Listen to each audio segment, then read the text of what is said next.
kitabu 12 babu 1 darsu 1 kama lakhasul fiqh bismillahir rahmanir rahim kitabun nikah no yewta en fi deftere fi dewle den bab dambugal aranangal ne yewta fi ahkamin nikah fi nyaawore dewle den ko fari la ka ko sunna hada al mawdu'u ngal do dambugal lahu no dani ngal ahmiyatun himmeji moƴƴa bil lugha ka hala ja'alatil fuqaha'u jomiraɓe gande famoɓe dina ɓen waɗi wonti ja'alatil fuqaha'u jomiraɓe famoɓe wonti yaj'aluna lahu hiɓe waɗana ngal ɗo dambugal fi masnafatihim e nder sifaji maɓɓe ɗin makana nokkure rahaban tolnande yufassiluna hiɓe fensita fihi e nder maggal ahkamuhu ñawoje desangal wa yuwaddihuna hiɓe laɓɓina fihi e nder dambugal ngal maqasiduhu fandundeji desangal wa atharihi e batteji desangal lenno sabu desangal mashru'un ko sar'inangal fil kitabi was sunna ka deftere Allah e ka sunna nelaɗo wal ijma'i e ka fottanegol jomiraɓe gande ɓe seede on qala Allah ta'ala la dali fankihu rese ma taba lakum konkone wani o minen nisa'i immorde ka sonnaɓe masnari ɗo wa sulasa ma ɗum tato wa ruba'a ma ɗum nayo na de yo wi wa sulasa e tato wa ruba'a e nayo no woɓɓe go firirta wonano walima dhakara nisaa e sabu ko sonnaɓe ɓen janti kon allati on yahrumu tazawuj ko ɗum woni ɗawaɗo resegol min hunna immorde maɓɓe qala ta'ala Allah dali wa uhilla lakum daginana ma wara'a dhalikum kala ko ina ɓawa ɓen ɗon an tabta kunde ɗaɓɓirton ɓe bi amwalikum muhsinina ghayra musafihin hara wona jindoɓe hara wona zinoɓe والنبي النبي صلى الله عليه وسلم حتى ولدني على الزواج دو جنبغل ورخب ولدني فيه في مود مؤية فقال ما كيا معشر الشباب كانوا يدنتل سكابه أن استطاع الله يبرفير منكم مود الباءة في تنعم فليتزوج جنب فإنه جنبغل أعض للبصر برتا هيب دجيت وأحسن للفرج كلون كدي برتا ولين فرجهم حديثهم كبخاري كمسلم كفيلي وقال عليه الصلاة والسلام نلا دماكي نكوغو تزوجوا جنبه فإني من مكاثر بكم مدودي نروياي on الأمم مفتنوجي دين سافي مي فولوندي روياي sabu modon e moftanoji hedditi yawmal qiyamati nyande dargal annika musibbe julbe ko wiete kon desal yatarattabu hino yowondira alayhi e do mudum masalihu naforeji important azimatun mawnudi min hano e mudum baga'un nasli fi heddagol dambe albashari neddo yaganga si woni jombe diraka e mulay wa takfiri duddingol adadal muslimina kontore julbe so woni julbe jiidaki buyi konno be oneta majorité hore hefera ben wa yaghazul kuffar e muningol hefera ben bi injabil mujahidina sabu duddingol sabu wodingol habobe jihad ben fi sabilillah wal mudafi'ina e ben defandobe andini fi dina Allah kan wa minano naforeji desangal i'faful furuj nifinagol e farjoji din wa isfanuha erenugol farjoji din wa siyanatuha erenugol bi min al istimta'i modde dakmito yagol al muharrami ka harmi alladhi den dakmitande yufsidu bonnande al mujtama'ati dente al bashariyati neddanke yagangal wa minano majji qiyamu zawji daranagol modi on alal mar'ati do be ngongol bir riaya aynugol mo wal infaqi e depensugol mo قال تعالى لدى الرجال قوامون على النساء بما فضل الله بعضهم على بعض وبما أنفقوا من أموالهم ومنها نمود حصول السكن كدوني رينوغول مادون هوغول ديجرند والأنسي حصول السكن هبغول ديجرند والأنسي ittagol wulangol bayna zawjayni hakkude resirbe ndirbe bendido wa husulir raha e hebagol fawtare an nafsiya wonki yanko yagal qala ta'ala alla dalo min ayati no jeya e mandeji makko din kon yo an khalaq lakum tawata otagani min anfusikum modde wonki jimoni azwajan sonnabe li taskunu fi on deju ilayha faade sonnajo modon o awara sonnajo yo wat pelide hara o naali wullirde gorko on jaka ko sonnajo jako be ngo wadira kaka gorko on fowto kaka gorko on kuttina kaka gorko on deeja ayo be ngo ngiru hara ngo naali contraire dum wa qala ta'ala la dali huwa alladhi kanko Allah ne khalaqahum tagudum min nafsin wahidatin imurde on ki woti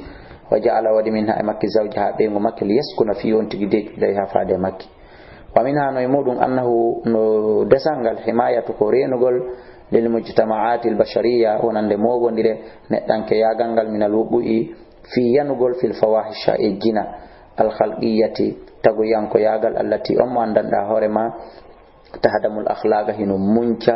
تغورندن وتقضي هنو نياوة على الفضيلة هوري برانغال هنو لنا هوري تدونغال فيو ومنها نمر حفظ الأنصاب رينغول دمبدن وترابط الغرابة حبندرغول باتندرانغال والأرحام يندن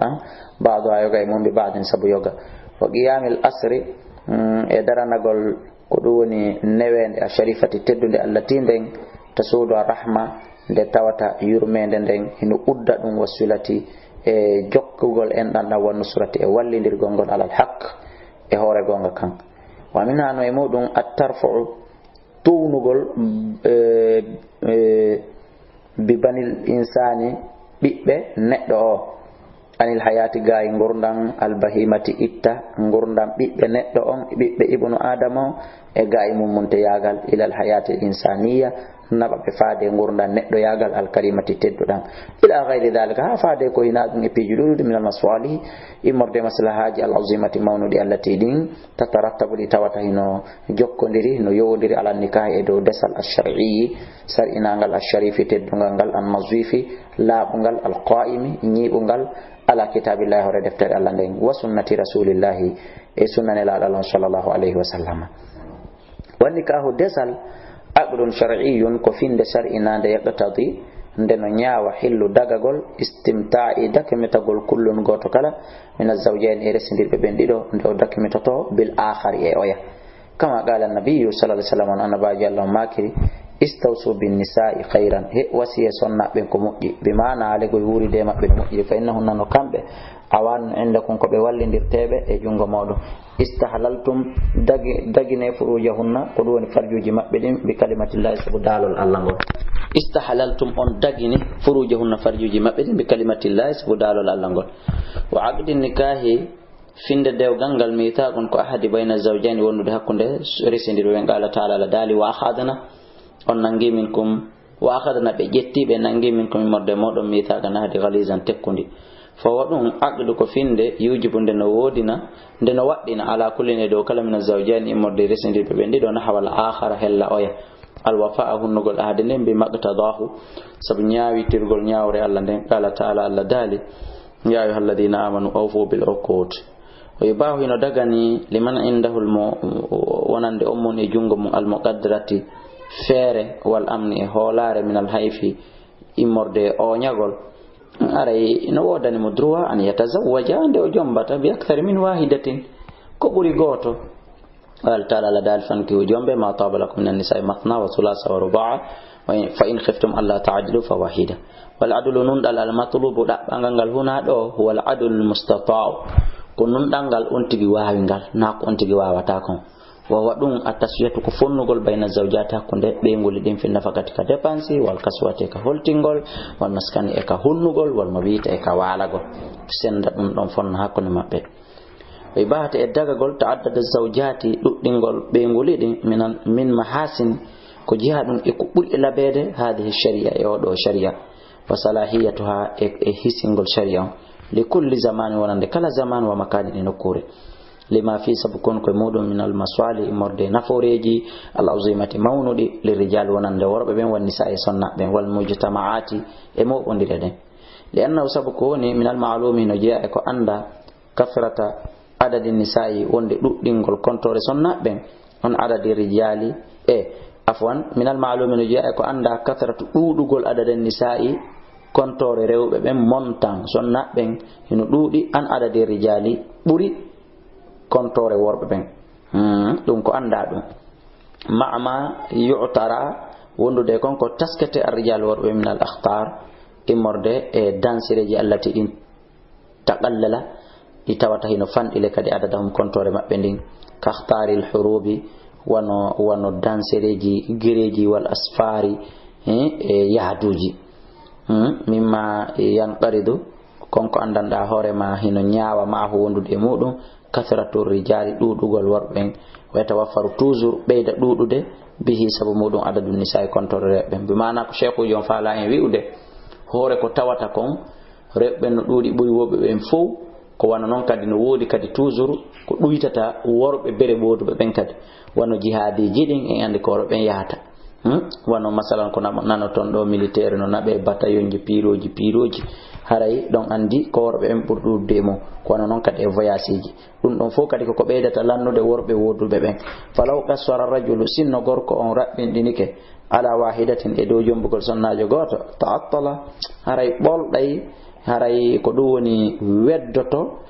woni weddoto kathirun ko dudi minan nisa'i morde sonnabe tata be maramudi kadhalika ko nani kadi ma'rufun hino anda ma ya'tari konko tawata hino tasko al maratu sonnajo min al haidi morde fi lordu wan nifas e jijam besngol falaw mana ar rajulu si tay gorko on haditike minat tazawuji imorde jombugol bi khura sonnajo go la marrat alayhi haray fejjiray e hore makko kanko gorko on fataratun dumunnaji fataratun tanji kathiratun dududi di tawata yahrumu haday himo dawa himo fadi fiha ender majji min al mut'a imorde e dakmitagol e sonnajo wal injab e beydagol stay woni ko goto o jombi on andi haray on don lernde be ngo makko jibini wo ma lernde be ngo makko yata en lawo haray din den nyalaade don den balde don haray kanko o woni fadudo ko wiete ko yidugol be ngo mo haray kanko oni dawado ko wiete ko dakmitagol ngol wa ma'rufun hino anda kadi annal istimta'u dakmitagol ngol bil mar'ati e sonnajo istimta'an ko dakmitande kamilan timmunde wa muthmiran ko riminayde yantahi hino hatta bi bulughiha sabu hellifegol makko ngol sinnul ya'asi ko dum woni duubi tajetedi ni bi maana wa huwa koni dum bulughul 50 ko timmugol duubi 50 min umriha imorde ngurna makko da haray si woni sonnajo hebi duubi 50 haray en tajani ke on don jiidi hande kati hay si o jibintini haray juhu e bi khilafi rajuli do fo luto ndidi e gorko fayno kanko yastamiru himo dumo salahiyatahu e kellal makko ngal lil istimta'i fi dakmitagol e sonnajo wal injaba e jibingol ila sinnal haram ha duubi nayewu yagal ha duubi 90 ha temedere falaw gassara ala wahidatan stay non o gorko do rabbindinori jombugol deyu ngoto musibbe julbe la fata alayna futoraymo perdiraymo khairun kasirun mojjire dudunde o wonda e mo wata jibinde ta non kanko e mo wawi jibinde o jombali wawdo jibinde o bannata ko makko na haray ko perdi non wa ta'attulu e boldingol indahu e jungo makko manfaatul injabi nafoore jibingol wan nasli e dambe den idafatu dunyugol ila annahu faade dum ida kana silatike min al ma'lum ko jiadun e ko anda an adadu nisaa wonde kontore sonna ben yazidu hino beyditi ala adadi rijal e do kontore worbe ben fa fi ghalibil mujtama'ati woni e ko buri dudude e dente al bashariya neddanke yagal jeden fa in qasara stayni rabbin dinika ar-rajulu gorko on ala imratin wahidatin e do jombugol sonnaji goto yatruku haray o acce kathiran ko dodi minas nisa'i morde sonna yutraku haray accete tertete kasiran ko dodi minan nisa'i morde sonna be andanda horema la a'ila lahunna haray ala jewtotodo be wa bittali e sabu ko ni arde do kon yafdi haray hino nyaawa hada dum do ila al fasadil khalqi faade bongol tagore den few o diyaw e yebagol katirun ko dudi minan nisa'i morde sonnabe aw harmani hinnama dum dawgolbe min mut'atil hayati imorde e dakam min gurdan dam wazinatuha e cudare gurdan dam wal hukmul baligha nyaawore timmunde den fi bahati fi dagengol ta'addudi zawjati duddingol kontoren rewbe ben be kontore be nguli din kasiratan no dudiri faqatala Allah Allah subhanahu wa ta'ala on hudi man yuhawilu mono eto sadda hada tariqi uddugol ngal do lawol wa ta'tili boldingol hada al masalih o do maslaha wan nikahu desangal min haythul hukm ash-shar'i ko jiadum e nokku nyaawore sharia on ala khamsatan wa'in e do nonneji joyi taratan kenengo jombugol ngol buyi yakunu no lato wajiban har ko waddi dum wa taratan kenengo yakunu no wona mustahibban har ko hida dum wa taratan kenengo yakunu wonay haraman haray ko harmu dum wa taratan kenengo yakunu wonay makruhan har ko anya dum si tay woni hino cellal no wodi awa tan no wodi moyen no wodi hara jombugol buyi woni wajib si tawi woni non cellal ala ma ɗum moyen ala few jombugol buy woni ko aña si tawi non cellal no wodi moyen ala jombugol buy woni ko yiɗa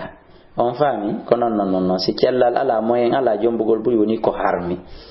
fa yakunu no laato an nikaha jombugol ngol wajiban waddi ɗum ala man yakhafu do kala on hulɗo ala nafsi hoore makko azina fi yanugol e jina ida taraka so acci ɗon jombugol sabu ɓayhi mo mari cellal sifawno Abdullahi kala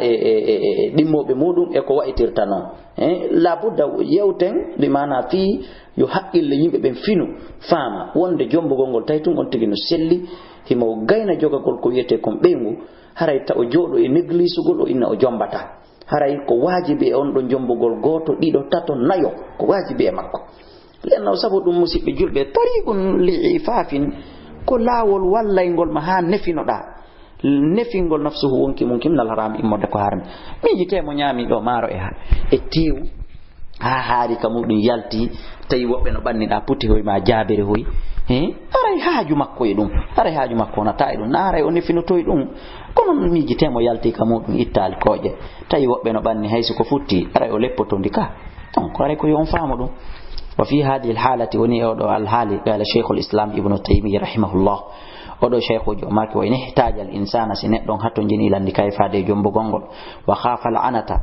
o huli fi yanugol e o ñaare bi mana yanugol e zina bi tarki sabu accugol mo jombugol ngol haray gaddamahu haray ko yo ador jombugol ngol alal hajji e di hajju al wajibi waɗɗingo bi mana ɗon haray so heɓi moyen ko hajjira tawi so itti jawde ndin o hajjoyo heɓata ko jombira so itti ko jombira o heɓata ko hajjira haray yo anilu hajju ngun o jomba on andi aray ɗum wonti waɗɗi ɗum ka ko ɗum cheikhu islam ibnu taymiyya on ko maki wa qala ghayruhu woɓɓe goo ɓe tana makko inni yakunu lahu haray ko laatanimo afdal ko ɓuri moƴƴude min al hajji wo ko hajjoygol ngol taw attatawwu ka ɓeydugol moƴƴere nden wa solati e ka juulugo e julde nden wa soomi e korka kan attatawwu wo afdal haray ko ɓuri moƴƴude min al hajji immorde hajju ngun attatawwu ko naafila on wa solati e julde nden wa soomi e korka on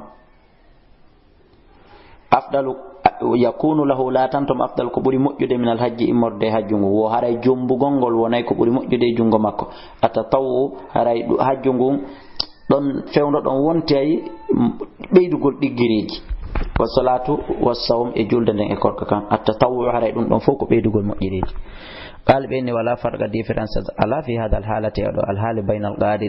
hakkunde hattanɗo على الإنفاق دو dépensugol wal ajizi e tawɗo gaynata anhu gaay dépensugol ngol tata mo mara moyen ala cheikhu taqiyuddin oɗo cheikhu jo hulo Allah ka dina o maki wo zahira ko feeñi kon kalam ahmad e kongol imam ahmad wal aktharina e ko ɓuri ɗuɗude kon adam itibari tuuli ko wasegol taskagol ko ɗum woni ko juuti ko lianna allah sabu allah ta'ala wa'ada o fodi alayhi e jungo makko kanko allah alghina ngalungu bi kawli sabu dalgol makko yakunu sibilati ke fogara ko be wasudo be tahadu be jombindira yukhnihimullah allah subhanahu wa ta'ala on aldinaybe min fadli imode bural makko ngal wa kana nabiy gumdi lati kana bajan sallallahu alaihi wasallam yusbihu hini mo wontayno wa ma inda hara alaka makko sheno hay hunde kono hadano jomba sappo e go wa yumsi niba wa ma inda ta'ala junga makko sheno hay hunde wa zawjun ko duwoni wa zawaja rajulan wa zawju rajulan ɓeygu gorko go kadi e meɗen lam yaqdir afwan wa zawwaja ɓe okki ɓe resini rajulan gorko ɓe okkimo ɓeygu lam yaqdir tawi o hattana tawi o mara feere o mara moyen ala khatimin min hadidin hay heɓugol kurundahu jankun adda teŋe tawi o mara kono ɓe okkimo ɓeygu ɗum no holli fi a mara tawi tun hiɗa mari cellal hiɗa mari iman hiɗa mari tawi hiɗa mari kadi kurasi ɗaɓɓere anniyema o nayi mi jombo boyi mi jooɗo faalaɗo e maɓɓe yo aru ɗaɓɓa barke an faalaɗo yo nafan si ko gomo goto turbantala to ani si oɗa turbal oɗa turbay na ɗum ɗon dey siko on anniye ɗon haray ko anniye jayre e anniye yunginagol e tagore nden haray an wonɗa haray wona ɗum koy taw hara on tigi no mari ngurgu cellal bi maana jogagol rewɓe ɗiɗo tato nayo hemo wondi kadi e kurasi ɗaɓɓere nden o ɗo fi o mara haɗata o jomba hara yu o jombo on faami ka wa istabu no yiɗe annikaha desangal hingal wona yidangal ma wujudi shahaw wondude wodegol shahaw on wa adamil khawfi e wasegol kulol min zina morde zina hara ko gonga faale rewbe hino arayma kono non a hulayda yan e gina haray don jombugol ngol noni e mustahab listimali sabu moftugol mum ala maswali e do maslahaji kathiratin dududi lirijal wonande worbe on nisa e sonna ben ko yubahu hino dago an nikaha desangal ma adami shahaw wondude wasegol shahaw an ala faale rewbe few wal mayli e oñagol ilayhi faade mudum kal anin wono andanda hore ma mo timma ngurgu mojja ko duwete anin kono ngurgu ngun no ton seeda kono ngu timma wal kabir e mawdon nayejo ha fejjiti wakadi yakunu gomdi latike makruhan ko anya dum fi hadil halati e on don al hali ni wodon si woniri non desa no wayi wonde haray desangal haray no wayi wongal anyangal e jungon do lenno sabu koni yafutu perde alal mar'ati do sonnajo al gharadu sahihu fandunde sellunde dabbande den important minan nikay kon e desal onay o hebata dakamme dewgal ona kadi o hebata ko wiete kon biddo sewni gorko on woni ko mawdo nayejo mo tata ngurgu ala joni ma on tigi woni al anin ko wiete al anin bi mana ko mo ngurgu mudum fora haray don desangal no wonta anyangal e jungo makko wi etake non ko haram harmudum masalan si tay woni debbo on wakkilike yo wa'irdo non on resumo o sifanama o wakkilike haray no dagi ko watta si etake ko harmudum ko ni haray no hanya anya wa wadum ifafuha ko nefinagol makko kanko sonnajo wa yadurru biha e pi o heba e lorra sabu mudum bay haray o hebata don o dabboyta dino ko go wa yuhramu hino harma an nikaha desangal al muslimi do juldo ida kana solatke fi dari kuffarin ko e der galle heferabe harbina habobe julbe ben den fi sabara woni don don ta'ridan we bitagol li durriyatihi we butugol jurriya makon lil khatar e dansere wa istila'il kuffar e wurtagol hefera ben ataka be alayhim e hore mabbe haray don jombugol ngol haray ko harmay sabu dum fi wota o jiido ko hefera ben ara wara wali anna e sabu ko dum kadi wala yuman haray o holaki haray be holare ala zawjati e do be ngo makko minum immorde ben fi taber e yana e be ngo makko way sannu hino sunnina nikahul mar'ati e jombugol sonnajo addiniya addinatu al mar'atu dinatu bimana sonnajo jogido dina dhatil afaf jomirado nefinagol wal asli tayyibi el asli mojjoli hadith abi hurairah radhiyallahu anhu anna nabiyya wa nabiyan sallallahu alaihi wasallam qala maki tankihul tunkahul mar'atu wo sonnajo hino jombire li arba'in fi pijinayi on andi non buy ko sikkata do wo son buy ko sikkata hadith on ko yamirdo wonde sonnajo no du'a jombirede sabu pijinayi wona dunde hadith on ko humputudo sonnajo no jombirede fi pijinayi gogoli maliya sonnajo no jombire fi jawdi mu andi dina kan nela ya jombi sonnajo fi jawdi makko ko dina kan humputu ko worbe be wodi wadde ko nda son fami hadith on buyno faljude no feggade ka fi hadith on wal hasabiha sonnajo no jombirede fi dambe mu li jamali ay fi ngari mu wali dini ay fi dina mu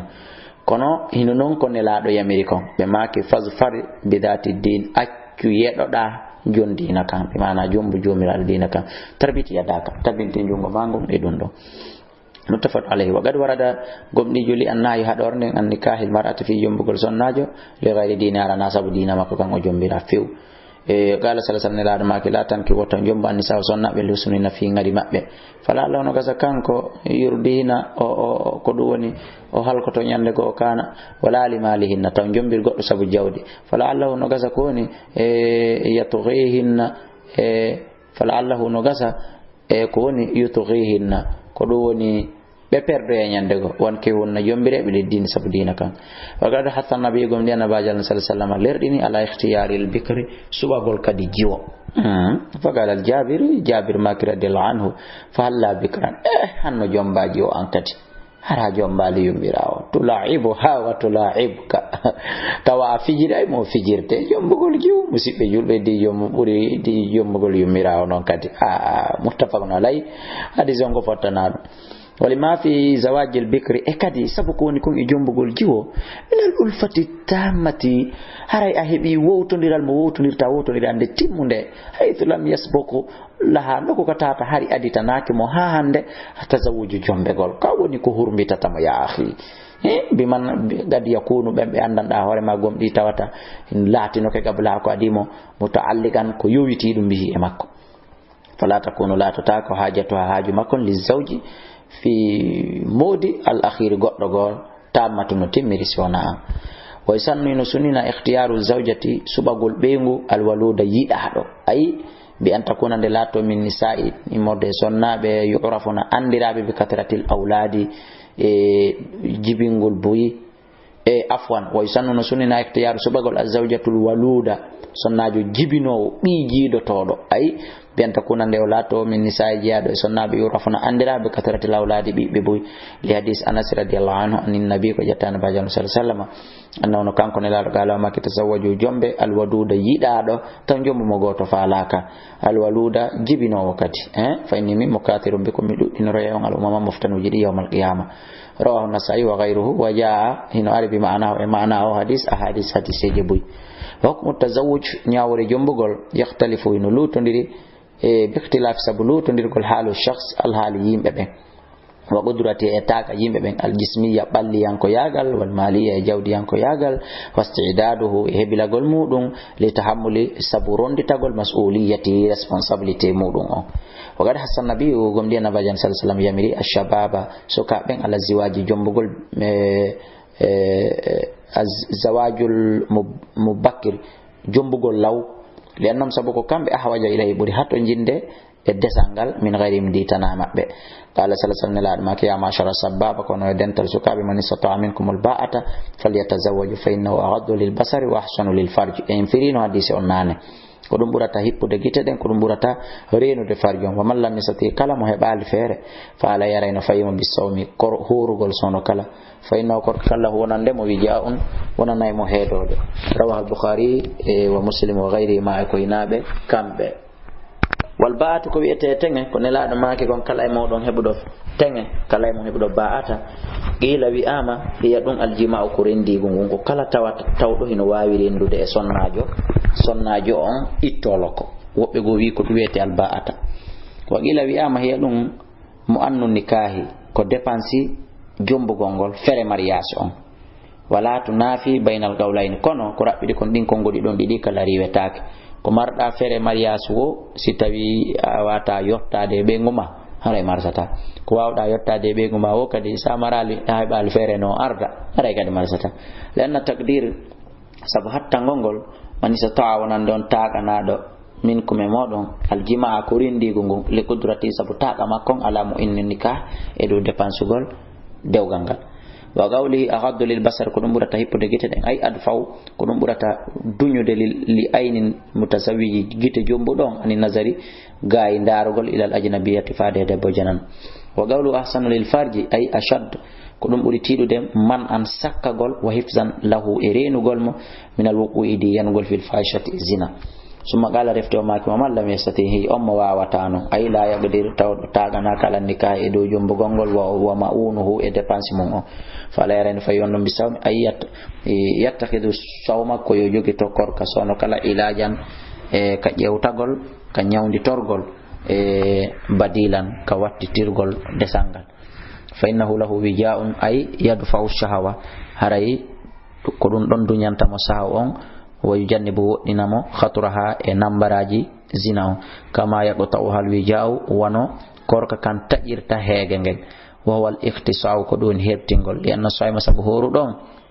بتقليل الطعام والشراب سبو فاندنغل نيامو غنغل يرغنغل يحصل له هب أنتمو وهب أي انكسار الشهوة تجوغل ساوم فسوغل ساوم ماكو ويحصل له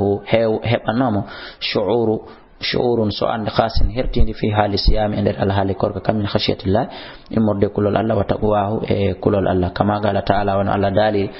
أي الذين آمنوا كتب عليكم الصيام كما كتب على الذين من قبلكم لعلكم تتقون قال تعالى الله دال نكوا أن تصوموا كن هورتم خير لكم إن كنتم تعلمون فأمر يمري بمقاومة الشهوة دار ترغل شهو واتقاء كلونغل خطرها نمبر مودون بيا مرين فيها كوجي دي مرتين لا بدي الأمر الأول فيها كرانون الزواج كجنبغول إندل مقدرة على سانغا أن تجي تاج أنا دون وثاني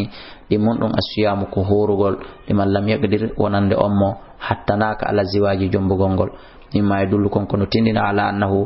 edo wonde dun don la juzu daganta ko li insani neddon an yatruka de accitirta nafsahu hore makko fi madarjil khatar e der laawi dansiri